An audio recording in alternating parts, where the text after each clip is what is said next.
What's going on? I'm on my way to pay some bills. So we're gonna talk some boxing. This is the time when 99.9% of the time I like to talk about boxing when I'm on the move. But anyway, so first I'm gonna address something real quick. I'm hearing all this people making certain comments. Oh, stop making excuses for Wilder and why he lost and blah blah blah blah blah blah blah. First of all, whatever video I've made or other people, most people have made, has absolutely nothing to do with it. Well, I'll speak for me. Whatever videos I've made has absolutely nothing to do with that.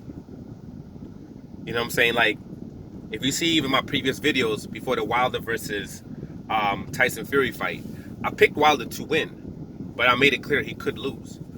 I've pretty much made it clear from day one. There are two people that can beat Deontay Wilder, even right now. It's Ortiz and it's Tyson Fury, because their styles are basically the kryptonite to Deontay Wilder. Everybody else, flatline city. Everybody, no one else is beating him. I don't see anybody. I don't see Anthony Joshua, anybody that beating him. So I could understand if it was like a Anthony Joshua type of situation. Anthony Joshua won. Then you could make that claim, because if that fight happened, I would say Anthony Joshua was getting knocked out in less than 7 rounds. He's out of there. That'll be my prediction. So if he ended up and doing that to Deontay Wilder, it'd have been like, yo, all right. Then I could understand somebody saying, oh, you make excuses. I've said it from day one. Either one of these guys can beat Deontay Wilder. Luis Ortiz has been stopped twice by Deontay Wilder. If he fought Deontay Wilder right now, I would say it's a 50-50 fight. Just one of those styles that is just, you know what I mean? It's one of Wilder's kryptonites. But the issue is being perfect for a full 12 rounds. Just like with Tyson Fury in the first fight. You know, the issue was being perfect for a full 12 rounds. That's what the problem is. So, enough of that ish. It has nothing to do with that. It would be like someone saying Cotto's making excuses just because he lost to Margarito. Margarito wasn't caught by the commission, didn't find nothing wrong with the gloves. The commission checked the gloves. They said it was legal. You know what I'm saying? And then after the fight, the commission also didn't say anything negative about the gloves. So because of that, Cotto's just making excuses. And especially imagine if Margarito never fought Shane Mosley. You know? So now see, Richardson would have never checked the gloves, and he never would have caught Margarito doing what he was doing. So Margarito would have been able to just go on using this plaster that he was using, probably for the rest of his career, without anybody knowing.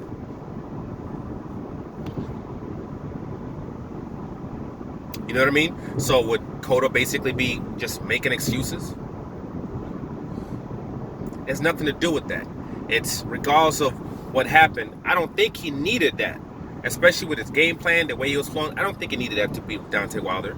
I thought it was going to be a close fight, but I thought late, Fury was going to get caught. So it wasn't even a thing about saying, oh, Wilder's going to destroy him. He's going to run right through him. That's not what was said. It's just about the fact that certain things have been put into into place. You're physically looking at these things, you know, from the gloves to the actual injuries that this man has, and close your eyes to reality. What's happening is just idiotic and it's asinine. You know, and he shouldn't. We're talking about somebody's life, somebody that has kids, somebody that's the nuclear center. You know what I'm saying? Of a lot of people's lives. You know what I mean? So that's what that is. But so, I mean, whatever. People can keep saying that. I mean, that's what people basically usually say. You know, when a certain fighter wins and they just want to ride whatever he does. Oh, you're just making excuses. Just making excuses. Okay. You know, but it is what it is. But enough of that. Now, I want to talk about Deontay Wilder's team. We've seen YouTubers pretty much look at certain things, and even from the first fight, and catch them that Deontay Wilder's team did not catch. Right? If they caught certain things from the first fight, they should have put them into a space where they would heighten this awareness. You know what I mean? For the second fight, and they should have made sure certain things were on point and put in place to make sure certain things didn't happen. That's number one. Number two, even from the walk up, when they're walking into the ring, you could already see issues with that man's glove. When they first got into the ring, you could see issues with that man's glove. His team should have caught that.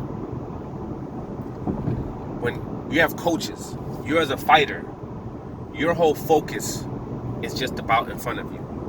That's it. All this other stuff,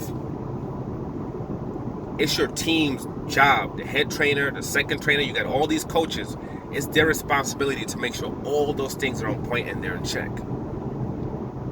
It's their job to make sure everything is on point and taken care of, so you don't have to worry about it. That's the whole point of you being there. Your point of being there while you're getting paid hundreds of thousands, if not by now you've made millions of dollars off Deontay Wilder. Your job is to look at all the details, all the things that surround him. You're supposed to take care of all that stuff. So then the only thing that he has to focus on is boxing, is training and boxing. You know what I mean? When he's in that locker room, all you're supposed to make sure is waters, everything is good. There's nothing wrong with them. It's your job to make sure those other person's wraps, everything are good. Even with the walk-up, if that thing was too heavy, it would have been your job as a trainer to be like, dude, that thing's going to be too freaking heavy. You shouldn't have that thing on. That's ridiculous. I understand you paid all this money for it. You can't do that, dude. You're supposed to be able to look at all those things and be able to advise him in those things. That's why you're paid the money that you're paid. They should have caught that glove-ish. The second they walked into the ring, you're supposed to be looking at him. Besides focusing on your fighter, you got multiple trainers. Look at him. Is anything different? Is anything weird? Whoa, hold on. What's wrong with that glove? What the F? Hold on. What the hell's wrong? You should, ref. And catch that ish. That's your job as a trainer. That's your job as a coach. That's what you're paid for. So I understand that Wilder said there were certain snakes in his camp that he got rid of. But I think this is the type of situation, what has happened in the last two fights, I think he really needs to look at everybody in this camp. Because people fail to do their jobs. There's major parts. This is a dirty game. It's a real dirty, grimy game. And you got to have people around you that are prepared for that. Floyd Mayweather's team was prepared for that stuff. Shane Mosley's team was prepared for that stuff. When it came to Margarito. Floyd when it came to Maidana. Deontay Wilder's team wasn't prepared. They might have trained him. They were prepared him as far as training him. Absolutely. But in a lot of different areas in this particular fight, they failed him. And they failed him miserably. So I think Wilder needs to separate himself, from everybody for a second.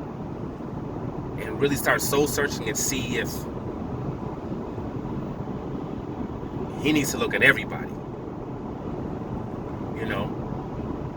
Because their failures were disastrous.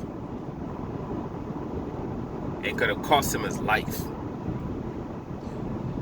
So I guess, we'll see if he sticks with everybody or whatever it is. But if he does stick with everybody, I know he has a lot of love for these people. He's been with them for a long time. I think as far as preparing for the fight, I think they had him prepared. I seen him, even though he wasn't there and he was kind of messed up, I seen him still trying to jab, still trying to move, kind of see what they were doing. I think the only thing I didn't like that he was doing, he kept that pulling away BS. He needs to stop that ish. I'm saying? That works against shorter dudes. It's not going to work against a Tyson Fury. Just kind of like with Tyson Fury when he's fighting Klitschko, that laying on people stuff worked with everybody else, Klitschko. When Klitschko tried to do that with a Tyson Fury that's 6'9", clearly that plan wasn't working. So he needs to, I think honestly with the fighting part, minor tunings of the game plan, I think it'll be good. But everything else that's surrounding this, that stuff has to be rectified, and he needs to make sure that whatever team he comes out with next time is on point with absolutely everything. With absolutely everything. But for now, like, subscribe, share. I'm out.